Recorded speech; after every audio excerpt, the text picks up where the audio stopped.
Okay, still with the same book. Tonight we will read the second chapter, Dua Kutukan Baskerville. Aku mempunyai sebuah manuskrip di sakuku, kata Dr. James Mortimer. Aku telah melihatnya saat Anda masuk ruangan, kata Holmes. Ini adalah sebuah manuskrip tua, awal abad ke-18. Kecuali jika manuskrip ini palsu. Bagaimana Anda bisa berkata begitu, Tuan? Anda menonjolkan manuskrip itu 1 atau 2 inci sehingga aku bisa mengamatinya sepanjang waktu saat Anda berbicara.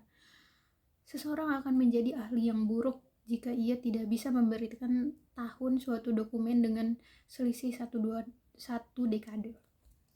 Anda mungkin telah membaca monograf kecilku atas dokumen Anda. Aku rasa manuskrip Anda dibuat pada tahun 1730. Tahun pastinya adalah 1742, kata Dr. Mortimer menarik manuskrip itu dari saku dada. Dokumen keluarga ini diserahkan kepadaku oleh Charles Baskerville yang kematian mendadak dan tragisnya 3 bulan lalu menimbulkan kehebohan besar di Devonshire. Aku bisa mengatakan bahwa aku adalah teman dan juga dokter pribadinya. Ini adalah orang yang berpendidik. Ia adalah orang yang berpendidik, yang berpendirian keras. Cerdas, praktis, dan tidak imajinatif seperti diriku. Namun, ia menganggap dokumen ini sangat serius dan dipersiapkan hanya untuk suatu akhir seperti kematiannya. Holmes mengulurkan tangannya untuk menerima manuskrip itu dan meletakkan manuskrip itu di atas lututnya. Kamu akan mengamati, Watson, penggunaan alternatif dari S, panjang dan pendek. Ini adalah salah satu dari beberapa indikasi yang memungkinkan kita bisa memperbaiki tahunnya. Aku melihat melalui bahu Holmes sebuah kertas kuning dan skrip yang sudah buram. Di bagian atas tertulis Baskerville Hall dan di bagian bawah tertulis angka-angka besar 1742. Ini nampaknya sebuah pernyataan atau semacamnya. Ya, ini adalah pernyataan tentang suatu legenda tertentu yang terjadi dalam keluarga Baskerville. Tetapi aku paham bahwa ini adalah sesuatu yang lebih modern dan praktis. Tentang hal itu, Anda ingin mengonsultasikannya padaku? Paling modern. Sebuah masalah mendesak paling praktis yang harus diselesaikan dalam waktu 24 jam. Tetapi manuskrip ini sangat singkat dan berkaitan erat dengan masalah yang ingin aku konsultasikan. Dengan izin Anda, aku akan membacanya untuk Anda. Holmes bersandar di kursinya, menggenggam jari-jarinya, dan menutup matanya dengan sikap pasrah. Dr. Mortimer membawa manuskrip itu ke bawah cahaya dan membacanya dengan suara tinggi. Berikut ini adalah narasi dunia tua itu. Mengenai asal-usul Hound of Baskerville telah ada beberapa pernyataan. Namun seperti yang aku peroleh secara langsung dari Hugo Baskerville dan dari cerita ayahku yang tidak juga memperoleh cerita ini dari ayahnya, aku menarik kesimpulan dengan semua keyakinanku bahwa kesimpulanku sama seperti yang ditetapkan di sini. Dan aku ingin kamu mempercayainya, anak-anakku, bahwa keadilan yang sama yang menghukum dosa mungkin juga mengampuni dosa, dan bahwa tidak ada larangan yang begitu berat kecuali jika doa dan pertobatan dihapus. Maka belajarlah dari cerita ini untuk tidak takut dengan buah perbuatan di masa lalu. Dengan buah perbuatan kita di masa lalu.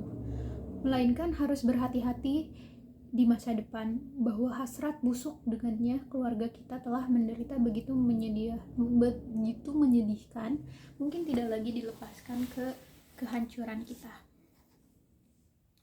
Lalu ketahuilah bahwa di masa Great Rebellion, rumah besar Baskerville dikuasai oleh Hugo, orang yang paling liar, profan, dan tidak bertuhan. Pada kenyataannya, para tetangganya mungkin telah mengampuninya. Ini bisa dipahami karena orang-orang suci tidak pernah berkembang di wilayah itu. Tetapi, di Di dalam diri Hugo tumbuh kenakalan tertentu dan humor kejam yang membuat namanya dikenal sampai ke wilayah barat. Kebetulan Hugo mencintai anak perempuan seorang tuan tanah yang menguasai tanah-tanah dekat perkebunan Baskerville. Tetapi gadis muda yang bijaksana dan bereputasi baik selalu menghindarinya karena ia takut dengan nama jahatnya. Lalu terjadilah yang satu ini. Michaelmas Hugo dengan 5 atau 6 rekannya yang menganggur dan jahat turun ke pertanian dan membawa lari gadis itu. Hugo tahu bahwa ayah dan saudara-saudara si gadis sedang tidak berada di rumah. Ketika mereka membawanya sampai ke hall, si gadis ditempatkan di sebuah kamar atas sementara Hugo dan teman-temannya duduk untuk pesta mabuk-mabuk. Kan yang lama. Seperti kebiasaan malam mereka, sekarang si gadis malang yang berada di lantai atas menemukan akal untuk melarikan diri. Dengan bantuan tanaman ivy yang tumbuh menutupi dinding bagian selatan, ia turun dari bawah atap dan berlari pulang melintasi tegalan. Kebetulan ada 3 persekutuan di antara hall dan pertanian ayahnya. Kebetulan juga beberapa saat sebelumnya Hugo meninggalkan tawanannya untuk mencari makan dan minum dengan barang-barang buruk lainnya, barangkali untuk tawanannya, dan kemudian ia mendapati sangkarnya kosong dan burungnya telah melarikan diri. Lalu seperti yang akan terlihat, ia menjadi sangat marah seperti kerasukan setan. Ia berlari cepat menuruni tangga, masuk ke ruang makan. Ia melompat ke atas meja besar, tabung-tabung dan alat-alat menggali parit bertebaran di depannya, dan ia berteriak keras di hadapan teman-temannya seolah malam itu ia akan menyerahkan tubuh dan jiwanya kepada kekuatan setan jika ia dapat menyusul gadis itu. Dan sementara itu, orang-orang yang sebelumnya bersukacita berdiri terperanjat melihat kemarahan Hugo. Dan tiba-tiba, seorang yang lebih jahat atau lebih mabuk daripada lainnya berteriak bahwa mereka harus menggunakan anjing-anjing hound untuk mengejar gadis itu. Sesudah itu, Hugo berlari keluar rumah, berteriak pada orang-orangnya bahwa mereka harus menunggang kuda dan membawa anjing-anjing hound yang telah diberi bau sapu tangan gadis itu. Ia memimpin gerombolannya melaju kencang dan berteriak keras di bawah cahaya bulan di daerah tegalan. Sekarang, orang-orang yang bersuka cita itu ternganga. Tidak dapat memahami semua yang telah dilakukan dengan begitu terburu-buru. Tetapi segera, mereka bingung dengan apa yang harus dilakukan di daerah tegalan. Sekarang, segalanya hingar-bingar. Beberapa orang berteriak meminta pistol, beberapa meminta kuda, dan beberapa orang lainnya meminta termos anggur. Tetapi akhirnya, pikiran sehat menggantikan pikiran gila mereka. Mereka berjumlah 13 orang, mengambil kuda, dan memulai pengejaran mereka. Bulan bersinar terang di antara mereka, dan mereka berkuda sangat cepat, mengikuti jalur yang ditempuh gadis itu, jika ia ingin cepat sampai ke rumah. Mereka telah berkuda sejauh 1 atau 2 mil ketika mereka melewati salah satu gembala malam di daerah tegalan, dan mereka berteriak kepadanya untuk mengetahui apakah ia melihat buruannya. Dan gembala itu, seperti jalannya cerita, sangat takut sehingga ia tidak bisa bicara dengan lancar. Tetapi akhirnya ia berkata bahwa ia telah melihat seorang gadis sedih dengan anjing-anjing hound mengikuti jejaknya. Tetapi aku melihat lebih daripada itu, katanya, karena Hugo Baskerville melewatiku dengan menggenggam kuda betina hitamnya. Dan di sana berlari dengan membisu di belakangnya sejenis anjing hound dari neraka di mana Tuhan melarangku berdekatan dengan anjing. Lalu para pengawal yang mabuk mengutuk si gembala dan melanjutkan misi mereka. Tetapi segera kulit mereka terasa menjadi dingin karena ada yang datang berderap melintasi tegalan, dan seekor kuda betina hitam, mulutnya penuh dengan buih putih, melintas dengan tali kekang terseret dan pelananya kosong tanpa penunggang. Lalu para pengawal mengendalikan kuda mereka agar saling berdekatan. Karena mereka sangat takut, tetapi Tetapi mereka terus berkuda sampai melewati tegalan, walaupun masing-masing dari mereka jika sendirian akan dengan senang hati untuk berbalik arah. Dengan berkuda secara perlahan, akhirnya mereka sampai pada anjing-anjing hound mereka. Anjing-anjing ini, meskipun dikenal dengan keberanian dan perkembangbiakannya, sedang merintih dalam kelompok di depan sebuah jalan menurun yang dalam. Beberapa dari mereka menyelinap pergi, dan beberapa lainnya dengan gusar dan mata melotot melihat ke bawah ke sebuah lembah sempit di hadapan mereka. Gerombolan pengejar itu berhenti. Sebagian besar dari mereka menjadi lebih tertata, seperti yang Anda duga, daripada saat mereka mulai berangkat. Sebagian besar dari mereka sama sekali tidak berani maju. Namun, 3 dari mereka yang paling berani, atau mungkin yang paling mabuk, melangkah maju menuruni jalan menurun itu. Sekarang mereka bertiga sampai pada suatu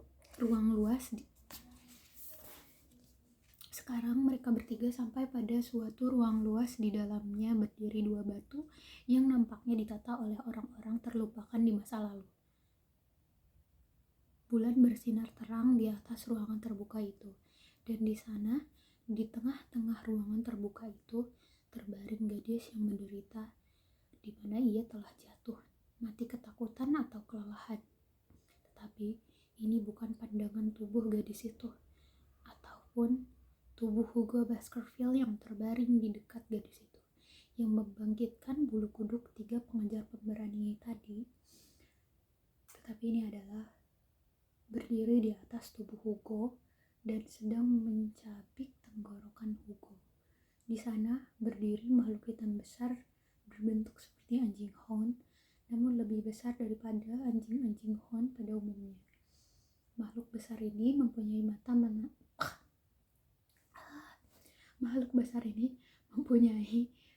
mematikan, dan bahkan saat mereka melihat makhluk buas ini merobek dan mencabut tenggorokan Hugo Baskerville, makhluk itu memalingkan pandangan matanya yang berkilau dan gigi taring yang meneteskan air liur pada mereka.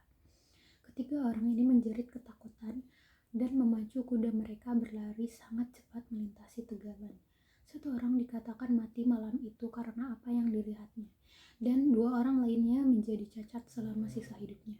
Anak-anakku, kisah mengenai kemunculan anjing hound ini telah melanda keluarga kita dengan sangat berat sejak saat itu. Jika aku menuliskan kisah ini, itu karena kisah ini diketahui dengan jelas memiliki lebih sedikit teror daripada kisah yang diisyaratkan dan yang diduga. Tidak bisa disangka bahwa banyak keluarga menjadi tidak bahagia atas kematian mereka yang begitu tiba-tiba, berdarah, dan misterius. Namun, kita bisa berlindung dalam kebaikan tidak terbatas Tuhan, yang tidak akan selamanya menghukum orang tidak berdosa melampaui generasi ketiga atau keempat yang diancam dalam Injil. Demi Tuhan, anak-anakku, aku dengan ini memuji kalian, dan aku menasehati kalian agar kalian berhati-hati saat melintasi tegalan itu, di saat-saat gelap ketika kekuatan setan dimuliakan. Ini dari Hugo Baskerville kepada anak-anak lelakinya Roger dan John, dengan instruksi bahwa mereka tidak akan mengatakan hal ini pada saudara perempuan mereka, Elizabeth. Ketika Dr. Mortimer telah selesai membaca kisah itu, ia mendorong kacamatanya ke atas sehingga menempel di dahinya, dan kemudian memandang Sherlock Holmes. Sherlock Holmes menguap dan melemparkan sisa rokoknya ke perapian. "Ya," kata Holmes, "tidakkah Anda menemukan hal menarik dari cerita ini?" Bagi seorang kolektor kisah-kisah dongeng, Dr. Mortimer menarik koran terlipat dari sakunya. Dr. Mortimer menarik koran yang terlipat dari sakunya. "Sekarang, Mr. Holmes, kami akan memberi Anda sesuatu yang lebih baru. Ini adalah koran Devon County Chronicle tertanggal 14 Mei tahun ini. Ini adalah tulisan pendek dari fakta-fakta yang diperoleh dari kematian Sir Charles Baskerville beberapa hari yang lalu sebelum tanggal koran ini." Holmes bersandar sedikit ke depan dan ekspresinya menjadi serius. Dr. Mortimer membetulkan kacamatanya dan mulai membaca. Kematian mendadak Sir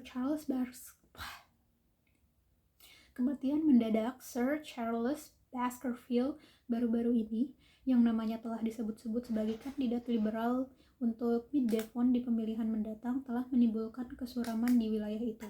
Walau Sir Charles tinggal di Baskerville Hall dalam jangka waktu relatif singkat, karakternya yang ramah dan dermawan telah memenangkan kasih sayang dan rasa hormat dari semua orang yang pernah bertemu dengannya.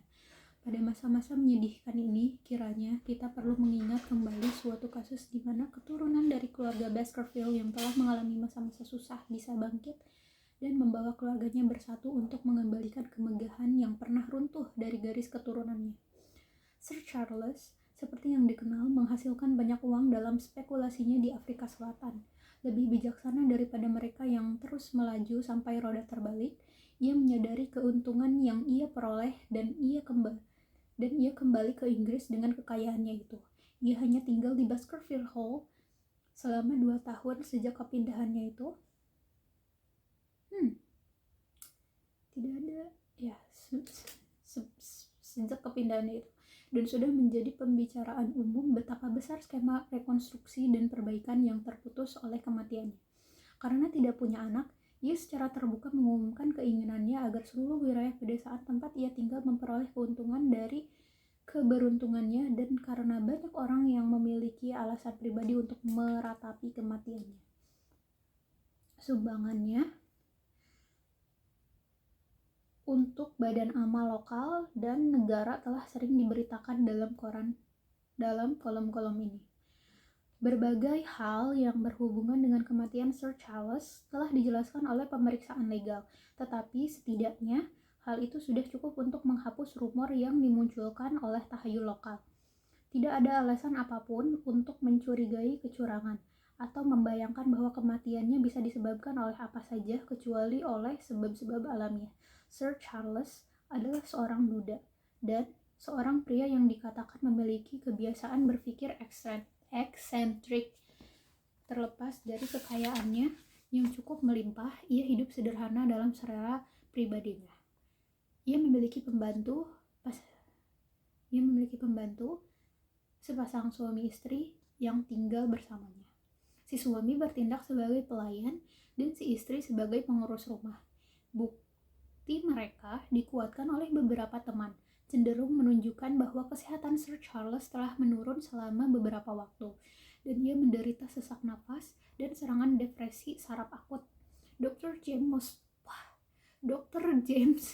Mortimer, teman dan dokter pribadi, memberikan bukti dengan efek yang sama. Fakta-fakta dari kasus ini sederhana. Sir Charles Baskerville sedang melakukan kebiasaannya setiap malam sebelum pergi tidur, yaitu menyusuri lorong berpagar tanaman berdaun hijau tua yang terkenal di Baskerville Hall. Bukti dari keluarga Barrymore menunjukkan bahwa Sir Charles mempunyai kebiasaan jalan-jalan di malam hari menyusuri lorong itu.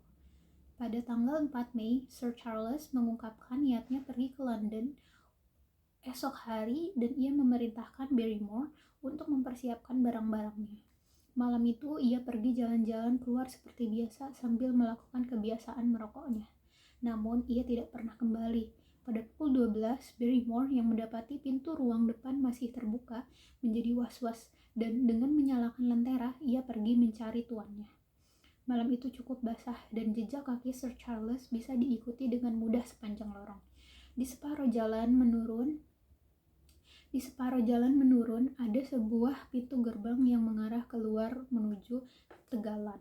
Ada sejumlah indikasi bahwa Sir Charles telah berdiri selama beberapa saat di sana. Ia kemudian melanjutkan menuruni lorong dan di ujung jauh lorong tubuhnya ditemukan.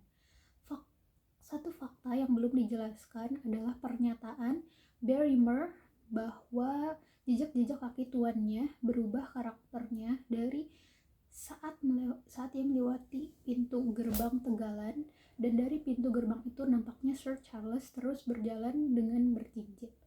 Murphy, seorang pedagang kuda gypsy berada di tegalan tidak jauh dari tempat kejadian saat itu. Tetapi menurut pengakuannya sendiri, ia mabuk saat itu. Ia menyatakan bahwa ia mendengar teriakan tetapi tidak dapat memastikan dari arah mana teriakan itu berasal. Tidak ada tanda-tanda kekerasan pada tubuh Sir Charles, dan walau bukti dokter mengatakan kepada kerusakan wajah yang luar biasa, begitu hebatnya sehingga Dr. Mortimer sebelumnya menolak mengakui bahwa mayat yang terbaring di hadapannya itu adalah teman dan pasiennya. Dijelaskan bahwa ini adalah suatu gejala yang tidak biasa dalam kasus-kasus dyspnea dan kematian akibat kelelahan jantung. Penjelasan ini didukung oleh pemeriksaan post-mortem yang menunjukkan penyakit organik lama yang diderita oleh Sir Charles, dan juri koroner mengembangkan sebuah keputusan sesuai dengan bukti medis. Lebih baik memang begitu, dan sangat penting bagi ahli waris Sir Charles untuk tinggal di hall dan melanjutkan kerja bagus yang telah diinterupsi secara menyedihkan. Jika penemuan koroner yang menemukan akhirnya tidak berakhir pada cerita-cerita romantis yang telah disubsidikan, yang sudah dibisikkan dalam hubungannya dengan peristiwa itu, maka sulit menemukan seorang penyewa untuk Baskerville Hall. Diketahui bahwa keluarga terdekatnya adalah Mr. Henry Baskerville, jika ia masih hidup. Ia adalah adik Sir Charles Baskerville. Pemuda ini terakhir terdengar berada di Amerika, dan penyelidikan sedang dilakukan untuk memberitahu dia tentang nasib baik ini. Dengan nasib baiknya ini. Oke. Dr. Mortimer melipat kembali korannya dan menaruhnya kembali ke dalam saku. Itu adalah fakta-fakta publik, Mr. Holmes, sehubungan dengan kematian Sir Charles Baskerville. Aku harus berterima kasih, kata Sherlock Holmes, karena telah menarik perhatianku untuk sebuah kasus yang tentunya menyajikan beberapa fitur menarik. Aku telah mengamati beberapa komentar koran pada saat itu, tetapi aku terlalu sibuk dengan urusan kecil mengenai Cameo Vatikan dan keinginanku untuk membantu Paus sehingga aku kehilangan kontak dengan beberapa kasus menarik di Inggris. Artikel ini, Anda katakan, memuat semua fakta publik? Iya.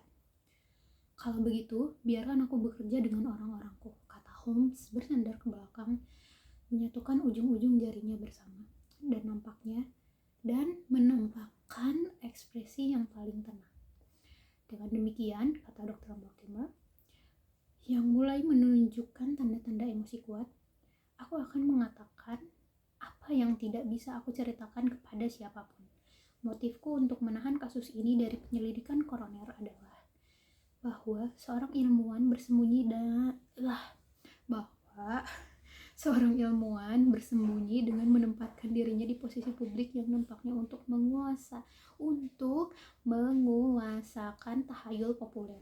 Aku mempunyai motif lebih lanjut bahwa Baskerville Hall, seperti yang koran katakan, akan tetap tidak tersewakan jika segala sesuatunya dilakukan untuk meningkatkan reputasinya yang agak buram. Untuk kedua alasan ini, aku berpikir bahwa aku harus mengatakan lebih sedikit daripada yang aku ketahui. Tetapi, dengan Anda, tidak ada alasan untuk menceritakan segalanya. Tidak ada alasan untuk tidak menceritakan segalanya. Tegalan ini sangat jarang dihuni, dan mereka yang tinggal saling berdekatan harus menyatu. Untuk alasan ini, aku melihat banyak hal dari Sir Charles Baskerville, dengan pengecualian Mr. Franklin dari Letter Hall dan Mr. Stapleton,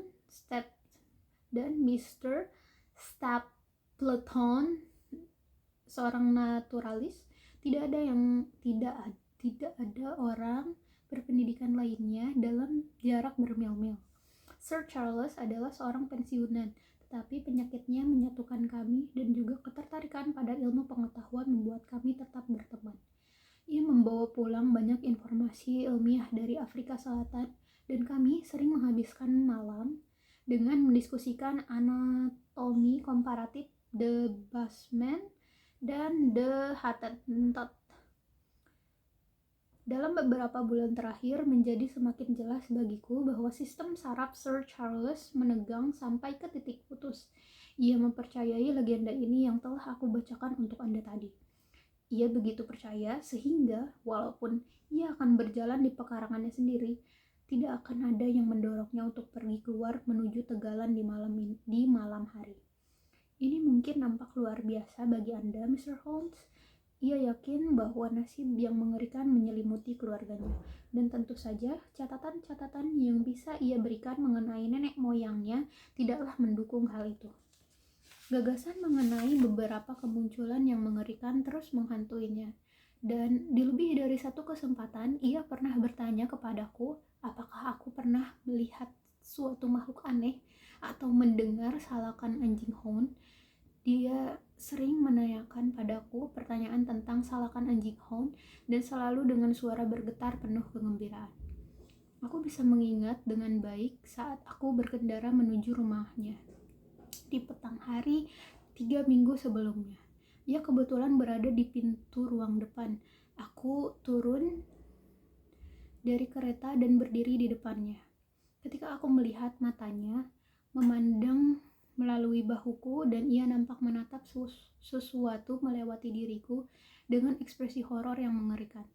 Aku berpaling dan melihat sekilas sesuatu seperti anak sapi hitam yang sedang melewati jalanan taman. Ia begitu menarik dan takut sehingga aku turun ke bawah menuju ke tempat di mana binatang tadi berada dan mencarinya. Namun binatang itu telah pergi dan insiden itu nampaknya memberi kesan buruk pada pikirannya. Aku tinggal bersamanya sepanjang petang itu, dan di kesempatan itu aku menjelaskan emosi yang telah ditunjukkan. Ia menceritakan suatu rahasia seperti yang aku bacakan pada Anda ketika pertama kali aku datang. Aku menyebutkan episode kecil ini karena episode ini memiliki nilai penting dalam memandang tragedi yang mengikutinya. Tapi aku yakin bahwa masalah ini seluruhnya sepele dan bahwa kehebohannya itu tidak memiliki dasar kebenaran. Atas saranku, Sir Charles akan pergi ke London.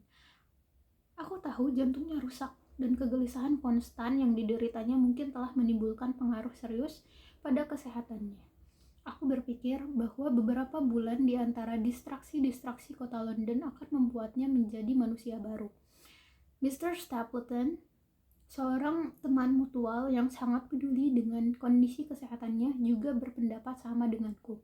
Akhirnya, datanglah malapetaka mengerikan ini. Di malam kematian Sir Charles Borimer, penjaga yang menemukan mayat Sir Charles menyuruh Perkins, si perawat kuda, ke rumahku dengan menunggang kuda. Dan aku bisa sampai ke Baskerville Hall dalam waktu 1 jam. Aku memeriksa dan menguatkan semua fakta yang disebutkan dalam pemeriksaan. Aku mengikuti jejak kaki sepanjang lorong. Oh my goodness. Yang kanan kirinya ditumbuhi oleh tanaman pagar berdaun hijau tua. Aku melihat sebuah tempat dekat pintu gerbang tegalan di mana Sir Charles nampaknya telah menunggu. Aku memperhatikan perubahan bentuk jejak-jejak kaki setelah titik ini. Aku juga memperhatikan bahwa tidak ada jejak kaki lainnya kecuali jejak kaki Berimer pada tanah lembek. Dan akhirnya aku dengan hati-hati memeriksa tubuh Sir